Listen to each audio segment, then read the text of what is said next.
Hello and welcome to Mobile Gaming News Weekly. We are the gaming on phone team that specializes in bringing the mobile gaming news to your feet at the earliest availability.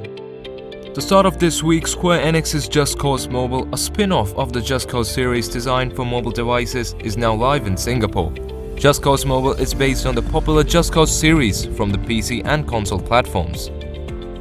The game will feature a full-fledged story campaign mode that can be finished in solo or co-op mode. Stay tuned to Gaming on Phone to know when the game will go live in your region. Star Wars Hunters, a competitive arena combat game being worked on by Zynga Incorporation and Lucasfilm Games, is now in early access in India, Philippines, Malaysia and Indonesia for Android devices.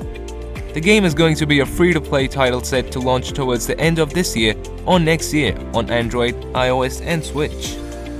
The game is set after the fall of the Galactic Empire and will see players battling in real time in settings that draw inspiration from iconic Star Wars locations.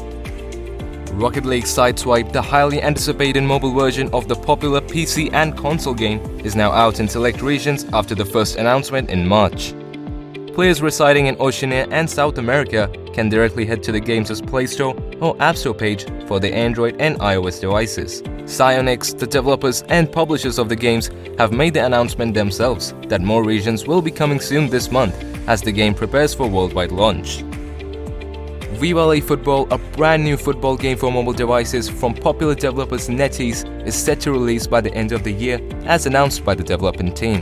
Vive Le Football entered into an open beta back in August this year to positive reviews, but there had been no word yet on whether the full game would actually hit stores. However, reports recently, particularly from Chinese sources, have strongly hinted that the game would launch by the end of the year.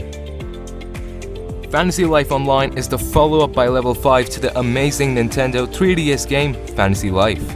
In a shocking announcement by Level 5, it has said that they will end the services of Fantasy Life Online for Japan from the 15th of December 2021.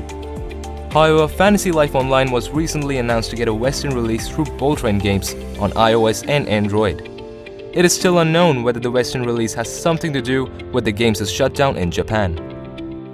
Area Z, a zombie survival game developed by Rising Wings, is currently in early access. Rising Wings is a studio under the umbrella of Krafton, the creator of PUBG Mobile. Area Z game is set in 2031 New York City, where the world has been infected with an unknown virus, which is turning people into zombies. The last survivors are trying to find a cure for the virus and rebuild the world. The global release for the game is still unknown.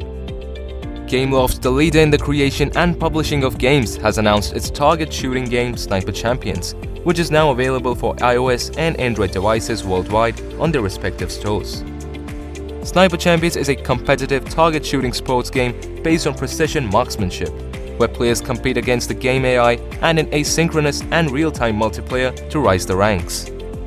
Last but not the least, Valkyrie Entertainment's popular strategy game Guns Up Mobile is not coming out globally soon, as the game announced that its release will get delayed to early 2022. Guns Up Mobile is a free-to-play PvP strategy game that originally launched on the PlayStation 4 in 2015 and gained popularity by the players. It was soft-launched in selected regions. The primary reasons behind the delay in global release is that the game still needs further improvements. That wraps it up for this weekly updates. Make sure to subscribe to the channel so that you don't miss any future news and updates.